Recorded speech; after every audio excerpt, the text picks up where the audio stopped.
lagi dengan Torang Todano Podcast, masih di Todano Kreatif bersama-sama dengan Torang. Tapi hari ini ada Torang bintang tamu yang pastinya akan membahas tentang fenomena saat ini yang lagi happening. Jadi teman-teman, Torang akan bicara banyak tentang banyak hal malam hari ini. Jadi saat ini kita mau perkenalkan pengoni bahwa di sini ada Torang bintang tamu. Langsung saja orang tanya-tanya DP nama, langsung saja brother. Torang santai di sini. Okay. Kita Juan Kawung. Juan Kawung. Biasa dipanggil Juan. Biasa dipanggil Juan. Yeah. Kalau panggil makan bisa. Bisa. Iya, bisa. Apalagi kita. Iya. Oke, ini ada Juan Kawung. Asal mana Juan? Asal dari Minut. Oh, dari Minut. Dari Minut. Jadi tadi datang kemari dari Minut. Dari Minut. Dari Minut. Luar biasa. Nggak ada pohon tumbang di Sanggari atau puji Tuhan enggak. Ada kan. Iya. Kebetulan kan ini angin lagi. Iya. Itu kan ada cap apa itu? Cap gome. Cap tikus. Bukan, cap tikus. Iya, lagi kontroversi juga sekarang cap tikus ya. Cap gome kan. Biasanya memang enggak tahu kenapa selalu begini kan lebih cuaca. Iya. Ya, Juan dari Minut, katanya Juan dari Minut. Minut di bagian mana itu? Kalau kita Minut di Lumpias, tong pe kampung. Lumpias. Oh, di mana itu? Kita belum tahu. Oke, Juan ini torang undang kemari karena torang akan bicara banyak hal tentang ya fenomena-fenomena yang jadi saat ini, tentang apa dia nama itu adalah yang dan sebagainya, dengan viralnya itu apa dia nama itu yang bridge, apa dia bahasa Indonesia ya? Jembatan interchange ya. Interchange itu. Kalau menurut Juan, yang kita lihat kan Juan ini selalu buat konten tentang kesehatan mental. Ya, bagaimana dong kalau menurut Juan soal melihat fenomena ini? Oke. Jadi kalau dari kita juga sendiri sebagai pribadi, karena pengalaman juga beberapa tahun ini itu melihat tentang kesehatan mental. Nah, sebenarnya kalau mau bilang masalah kesehatan mental di Sulut itu ada. Dari dulu ada dengan banyak. Cuma mungkin kenapa akhir-akhir ini mulai jadi booming. Sebenarnya sudah dari beberapa tahun lalu booming kan kesehatan mental itu. Nah, cuma mungkin di Manado itu ya karena ada kasus kejadian seperti ini ya. Walaupun sebenarnya kejadiannya banyak sebenarnya, tapi memang tidak diekspos. Ya, lebih baik tidak diekspos. Lebih baik ya. Jadi kalau mau bilang ndak usah kaget kalau ada. Kalau mau bilang memang ada dari dulu, tapi ya begitulah.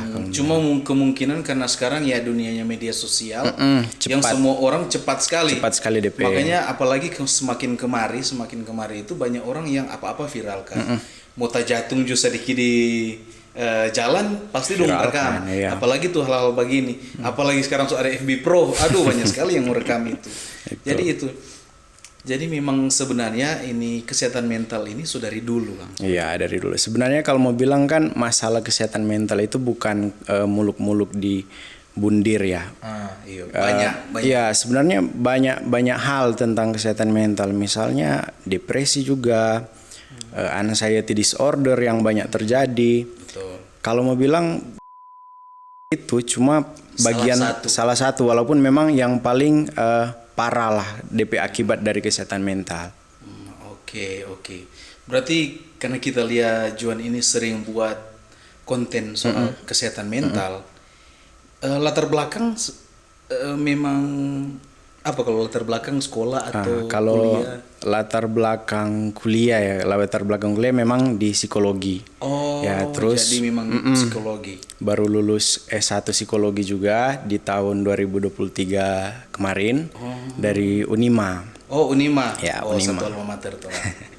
Iya, mantap. Berarti di Unima jurusan psikologi, berarti punya artinya bisa mempertanggungjawabkan ketika bikin konten kan, karena melihat fenomena-fenomena ini dengan kita disiplin ilmu yang kita pelajari, ada banyak hal yang sebenarnya bisa diedukasi kepada generasi muda saat ini, yang pasti untuk generasi Gen Z ya. Iya, memang Paling fokus banyak fokusnya ke. fokusnya kalau dari kita pribadi juga ke teman-teman Gen Z, Oh, oke. teman-teman sejawat lah, satu umuran.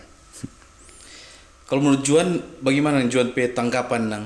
Sekarang kan orang melihat bahwa orang-orang itu menjadikan stigma bahwa Gen Z itu apa sama dengan Si paling, menormalisasikan ini kesehatan mental. Nah, maksudnya Oke. biasa kok itu. Jadi orang-orang anggap sepele dan soal itu. Kalau Juan pe tanggapan pandangan itu bagaimana? Oke. Jadi memang untuk permasalahan kesehatan mental itu paling banyak dikaitkan dengan Gen Z. Gen Z. Apalagi ada kan istilah itu Gen Z si paling mental health. Asik. Kapan itu? 2 tahun lalu atau tahun lalu kita lihat dan itu si paling mental banyak health. di quotes-quotes Oh, ya banyak lewat. sekali. Apalagi TikTok banyak sekali itu so pakai lagu sedih. Ya, apalagi kan Gen Z si paling mental health mungkin DP konotasi kebanyakan negatif, karena Betul banyak. dong kaitkan dengan dunia pekerjaan. Iya. So Gen Z apa-apa mungkin apa ya dia bilang apa-apa Gen Z ini mental lemah, apa-apa mental health kalau dapat tekanan sedikit ya itu mungkin di dunia pekerjaan. Nah kemudian ada lagi Gen Z kan sering pun dikaitkan dengan generasi strawberry yang bagus dari luar tapi dalamnya lemah. Nah itu. Nah tapi yang paling menarik itu tentang Gen Z dan mental health itu. Apakah memang mental health ini seakan-akan cuma produk ciptaan dari Gen Z untuk dorang mau survive di dunia sekarang itu kalau lihat Nah sebenarnya kalau dari kita pribadi itu melihat kenapa itu Gen Z dilihat sebagai si paling mental health kayaknya cuma terjadi di Indonesia deh gitu. Kenapa? Karena melihat kalau di luar negeri itu masyarakat awareness tingkat kesadaran itu sangat tinggi. Sangat tinggi. Kalau mau bilang mental health itu bukan jadi isu yang harus diperjuangkan, enggak, tapi isu yang so ada memang. Betul. So dari dulu memang so ada. diperbiasakan dari masih kecil. Itu kita enggak cuma sambarang baca cerita bilang ini ada, tapi memang so pernah kita buat podcast juga dengan salah satu penyintas kesehatan mental dia itu dapat waktu dia di luar negeri di Eropa kayaknya. Terus dia bilang memang DP tanggapan dari masyarakat, sistem pemerintah, budaya masyarakat itu beda sekali. Beda sekali yang menunjukkan di sana itu DP kesadaran mental health lebih tinggi. Lebih tinggi dan orang-orang juga yang care itu banyak juga. Kalau bukan mau bilang banyak tapi kayaknya semua care. Gitu. Okay. Jadi di sana itu kesehatan mental sangat serius. Iya. Tapi Indonesia kebanyakan orang-orang yang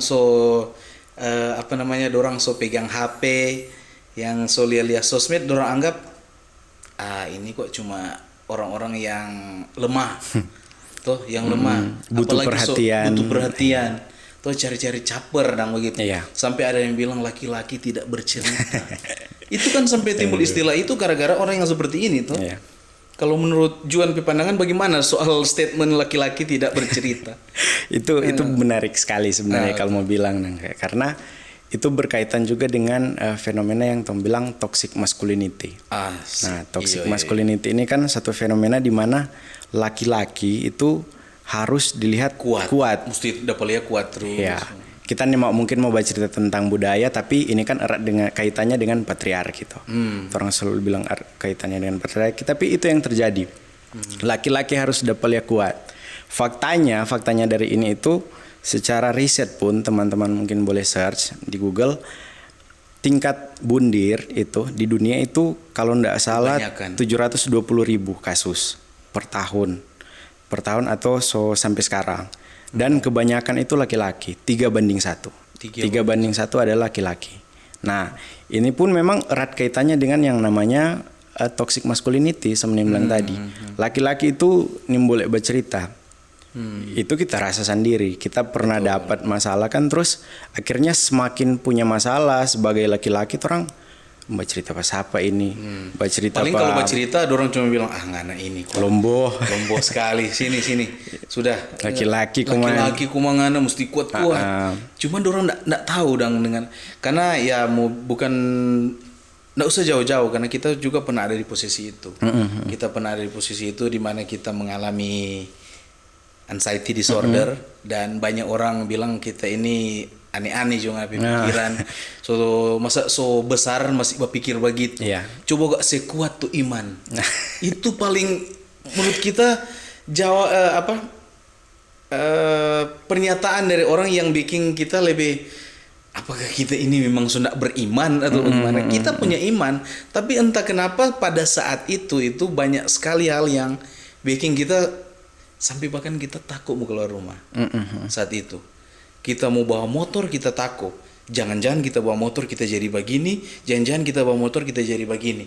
Akhirnya itu pikiran yang membuat dan kita seakan-akan, aduh, tapi hidup ini kayaknya daripada apa kita babodok juga begitu. Itu yang kita rasakan pada saat itu, yang tapi kecemasan terlalu apa yang bilang? Terlalu besar. Overthinking begitu, terlalu memikirkan bahwa segala sesuatu itu kita nak mampu kita mau cerita ke orang tua nak mengerti, kita mau cerita ke teman cuma bilang lombongan.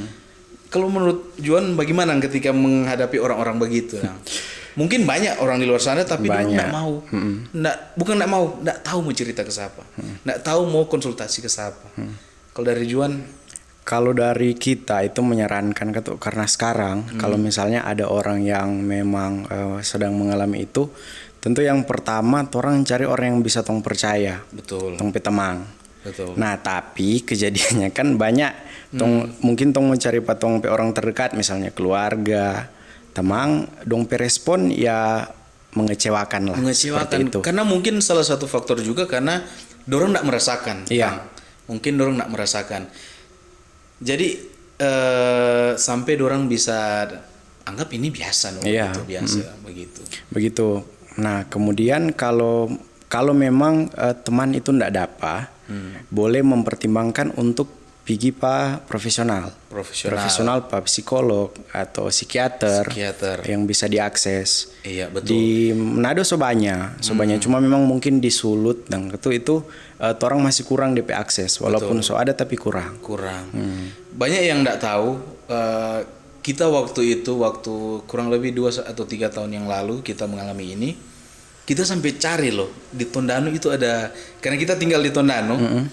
Kita sampai cari dan kita cari ke di mana ada psikolog atau psikiater yang paling dekat, tapi tidak dapat. Akhirnya kita memberanikan diri itu ke Manado. Akhirnya kita baku dapat dengan salah satu psikolog yang kita boleh konsultasi dengan dia. Dia bilang pokoknya bermacam-macam treatment yang dia kasih ke kita untuk bagaimana kita mengelola tapi anxiety ini. Okay. Sampai bahkan kita berkali-kali loh kita hubungi dia. Pokoknya di saat kita mengalami sensasi-sensasi yang dong bilang 1000 rasa itu, kita selalu chat. Sampai kita memberanikan diri ke halo dokter dan sebagainya, semua kita cari. Tapi beberapa orang yang berpikir bahwa kalau orang cari psikolog, kalau orang cari psikiater, stigma bisa. Jangan ini begini DP arti gitu. Padahal tidak begitu loh, atau bagaimana? Iya, jadi kalau mau bilang itu dari dulu bahkan dari ilmu psikologi hadir itu mau bilang bahwa kesehatan mental itu ada dan itu penting dengan kesehatan fisik. Betul. Karena dari dulu pun memang di sejarahnya orang bilang kalau orang sakit mental itu ngana punya misalnya gangguan iman atau gangguan setan, roh halus atau satu hal yang backing. Nah, perlu orang sadari bahwa memang kesehatan mental itu sama penting dengan kesehatan fisik. Mungkin so terlalu mainstream mau bilang, tapi DP kenyataan adalah seperti itu. Kesehatan mental itu sama realnya dengan orang dapat flu misalnya. Itu sama DP real dan sama butuh pertolongan medis yang ilmiah. Jadi kalau sakit mental misalnya gangguan mental, mengalami masalah mental ya pergi pak, kalau secara profesional pergilah pak psikolog atau profesional yang mampu membantu secara ilmiah. Bukan pergi pak orang pintar atau Betul. apa itu kan Ada kan yang nggak tahu dorang pergi di tempat-tempat begitu no. Iya. Aduh kaki kita ini orang sobeking.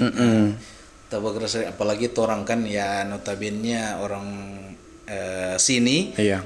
atau apa paling orang berpikir-pikir masih ada saja yang punya kepercayaan-kepercayaan yang begitu dong. Jadi boleh cari psikolog ke psikiater. Iya, psikolog psikiater. Nah, tapi kan banyak kasusnya misalnya kejadian gitu teman-teman bilang, "Duh, pipa psikolog mahal kalau di biro, pipa psikiater mahal." Nah, perlu teman-teman ketahui dengan kalau di torang P pemerintah itu so menyediakan kalaupun masalah mental so bisa ditanggung dengan BPJS. BPJS, oke. So ada. Jadi BPJS so bisa pakai untuk kesehatan Gratis. mental. Yang penting kan tuh aktif no. Iya, yang penting aktif. BPJS aktif, silahkan teman-teman ke Vaskes 1 ke puskes. Iya. Begitu Jadi terus minta rujukan. minta ke kalau di Sulawesi Utara ke Kando. Oh, Prof. Jadi Kando, iya karena memang di sana. karena di sana ada DP Poli Jiwa. Poli Jiwa atau apa kita jangan kaget salah, tapi di sana ada DP bantuan yang bisa ngoni dapa. Bilang juga ke sana mau rujukan masalahnya apa. Jadi misalnya anxiety disorder, mau minta rujukan ke psikolog atau psikiater, itu akan diberikan. Itu kalau yang gratis, kalau teman-teman mau. Iya, jadi buat teman-teman yang mungkin bawa ini podcast yang punya anxiety disorder atau punya panik attack sama dengan kita, boleh langsung datang ke profesional, psikolog atau psikiater. Nah, Juan kan itu sering bikin konten soal mental health. Dan kita lihat di situ Juan bikin itu mendirikan Wale Jiva. Nah, sebenarnya Wale Jiva ini apa dong? DPRT deng tujuannya apa? Oke. Bikin ini Wale Jiva. Kalau DPRT itu orang baking dia Wale Jiva. Yang pertama Wale, kalau dari kata itu Wale kan bahasa Minahasa tuh Kang. Rumah, iya. Terus DPRT rumah. Nah, baru Jiva itu tong ambil dari bahasa Sanskerta yang artinya jiwa. Jadi secara harafiah tuh rumah jiwa kalau mau bilang. Nah, kalau DP tujuan sebenarnya itu apa? Itu yang tong sebahas di tadi DP masalah-masalah. Orang hadir untuk mengatasi masalah-masalah yang ada di Sulu. Jadi misalnya kalau teman-teman itu, yang pertama itu orang psikoedukasi. Salah satu orang tujuan utama adalah mau baking masyarakat itu aware bahwa kesehatan mental penting. Itu yang paling penting juga for orang. Kalau masyarakat so aware dengan ini isu ini penting, untuk bantuan-bantuan lain so gampang berjalan. Betul. Itu. Tapi DP cara orang pakai ya untuk sekarang lebih ke media sosial, karena kan yang paling mungkin bisa menjangkau orang-orang media sosial. Nah, kemudian tujuan yang lain, salah satu tujuan yang tidak kalah pentingnya orang adalah mau memberikan akses informasi ke semua masyarakat kalau mau cari bantuan kesehatan mental itu di mana. Betul. Jadi orang tidak bingung dong. Kita Iya. harus cari pertolongan kemana begitu. Jadi kalau Kak Kiel tadi mungkin cari di Google di Tondano ini nak dapat psikolog. Kalau orang kata memang sekarang masih orang sementara susun, orang ke kepengurusan mau mengusahakan menghubungi semua biro psikologi atau psikiater yang ada di memfasilitasi ketika ada orang yang suka tanya mungkin konsultasi dalam kesehatan mental seperti apa, bisa lihat Wale Jiva ini juga. Jadi nanti orang akan post buat orang PIG. Jadi teman-teman kalau mau akses lihat juga orang PIG. Di situ ada. Wale Jiva. Tapi sekarang kata memang orang masih sementara usahakan. Orang cari-cari kontak, dan semoga mau ajak bekerja sama dengan orang. Ya semoga orang mau begitu. Nah, orang berharap itu orang bisa mau dah. Iya, karena berharap. Melihat kasus-kasus saat ini kan supaya banyak sekali tuh yang kejadian-kejadian yang ya karena mungkin ada medsos jadi semua bisa terekspos dan gitu. Nah, orang tarik kembali dari pembahasan awal di mana orang so melihat banyak fenomena yang jadi soal bundir dan sebagainya. Kalau dari Juan sebagai basic psikolog, bagaimana menanggapi atau melihat ini orang ini dia rupa punya potensi untuk DP ciri-ciri, bagaimana supaya orang bisa aware bisa melihat ini bisa butuh pendampingan begitu. Ada ndak dia dapat lihat punya ciri-ciri begitu Oke, jadi ini pertanyaan yang banyak sekali muncul dan dari kita juga sempat tanyakan ke kita diri sendiri, orang diskusi dengan teman-teman, tapi orang melihat bahwa khusus untuk fenomena ini DP ciri-ciri sebenarnya lain kali tidak dapat lihat. Ya mungkin ada kalanya orang bisa lihat dia mulai menyendiri, mulai menarik diri dari komunitas, dari lingkungan sosial. Tapi ada juga loh orang yang orang yang akhirnya punya pemikiran itu, tapi DP tampilan fisik yang dia tampilkan ke dunia luar, ke sosialnya itu happy loh. Happy. Iya. Karena enggak kentara Kang, Nggak kentara, memang nggak dapat lihat. Oke. Nah makanya kalau untuk sampai mau tanya, Kong bagaimana tong mau cari tahu? Itu selalu tong bilang, tanyalah ke nganipe teman-teman, orang-orang terdekat, orang-orang tercinta, tanyakan dong pe kabar. Jadi tanyakan kabar bukan sekedar apa kabar, tapi memang betul-betul tanya. Tanya baik-baik, karena lain kali orang nggak tahu, mungkin orang pe pertanyaan terhadap dong pe kabar itu bisa menyelamatkan dorang. Betul. Jadi bisa jadi yang orang cuma mungkin anggap basa-basi, for dorang itu sangat berarti dan bisa menyelamatkan dorang. Itu jadi orang nggak tahu kalau mau bilang DP inti. Oke, karena orang so lihat dan beberapa kasus yang terjadi akhir-akhir ini. Kalau menurut Juan, bagaimana dan DP dampak dari media sosial untuk orang-orang ini dan apalagi orang-orang yang mungkin dorang punya istilahnya dalam tanda kutip dorang sudah bisa tidak punya pengharapan lagi dan begitu. DP dampak media sosial itu bagaimana dan supaya bisa mengedukasi masyarakat atau kepada lebih khusus kepada generasi Gen Z dan saat ini. Bagaimana? Jadi kalau untuk ke media sosial ya, ini orang tarik dengan kasus-kasus yang sudah terjadi yang beberapa waktu ini. Nah, kalau dari kita itu mau menyarankan untuk orang yang punya media sosial atau mungkin yang punya akun-akun media sosial besar yang bisa menjangkau orang, itu sebaiknya orang itu bijak-bijak dalam membagikan konten tentang mental health, apalagi khususnya ini yang bersentuhan dengan. Betul. Nah, karena sempat juga kita bilang di kita pe konten bahwa ini bukan kita pe pendapat, tapi ini adalah satu hasil studi fenomena yang DP nama copycat suicide.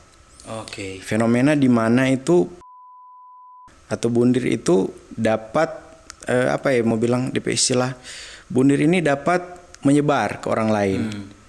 Nah, bisa jadi orang yang mungkin melihat konten itu di mana apalagi itu kalau DP pemberitaan tidak menggunakan etika yang tepat. Jadi kan kalau memberitakan itu harus sensor DP orang, DP identitas, pokoknya semua harus sensor. Jadi kalau dorang mau rekam ada DP batas-batas. Iya. Gitu.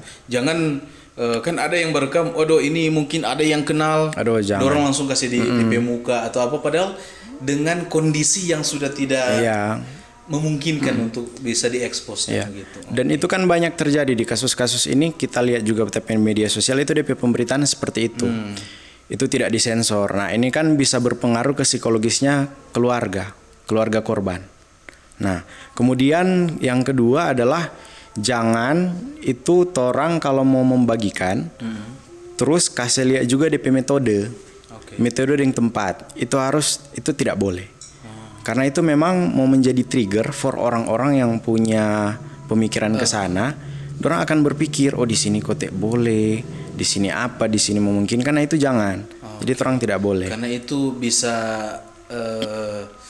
berdampak negatif juga ke orang-orang yang punya pemikiran ke sana. Nah, bisa berpotensi. Baru kalau mau memberitakan narasinya jangan mendramatisir lah. Begitu. Nah, kemudian kalau dari kita itu mau bilang yang terakhir adalah dalam pemberitaan seperti ini, misalnya ada mungkin mau mengedukasi. Kalau mau mengedukasi tujuannya adalah jangan lupa sertakan bantuan yang bisa dorang akses. Solusi. Iya. Jadi ketika memberikan edukasi harus ada solusi. Iya, jadi ndak cuma mau bagikan ini supaya mau dapat traffic yang besar. Kalau dari Juan dong, ada ndak media sosial yang boleh dong teman-teman tahu kalau misalkan kita butuh mau curhat atau butuh jawaban, ada ndak medsos-medsos yang boleh Iya. kasih suges ke teman-teman mungkin. Kalau salah satu beberapa ya, bukan salah satu, beberapa di Sulawesi Utara Sulawesi itu Utara. ada komunitas cegah bunuh diri. Oke. Kalau teman-teman mau silakan kontak langsung. Iya. DP nama pun komunitas cegah bunuh diri. Ya. Baru ada komunitas Bider. Bider. Itu juga dorang pe concernnya ke mental health.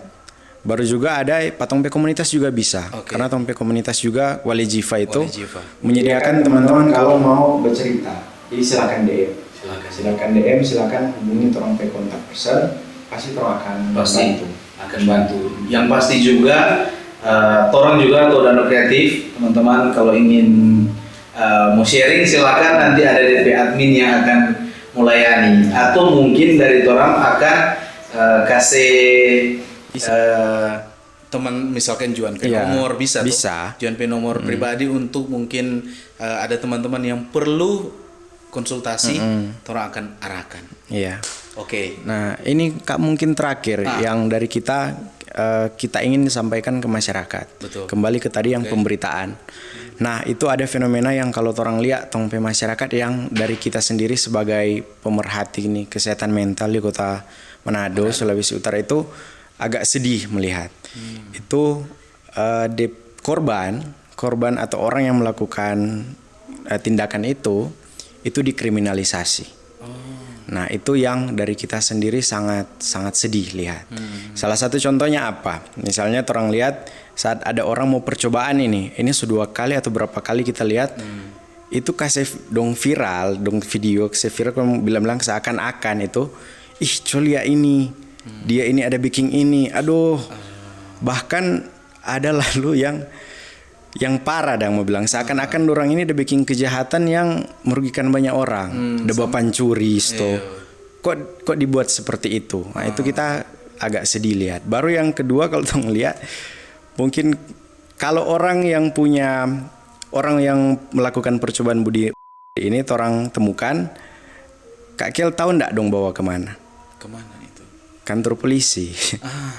Nah, ini kalau dari kita betul banyak sih yang kejadian begitu, dong rasa polisi bisa. Iya.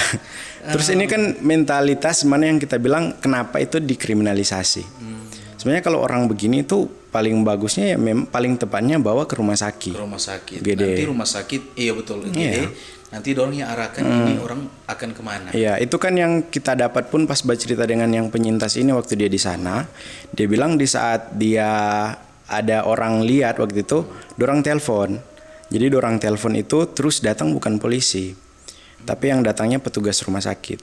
Petugas rumah sakit, dorang bawa nih orang, terus tidak diperlakukan sebagai pelaku kejahatan, tapi diperlakukan sebagai korban.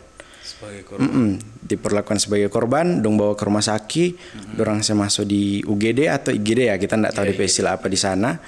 Terus dilayani secara profesional oleh psikolog. Nah, seperti itu.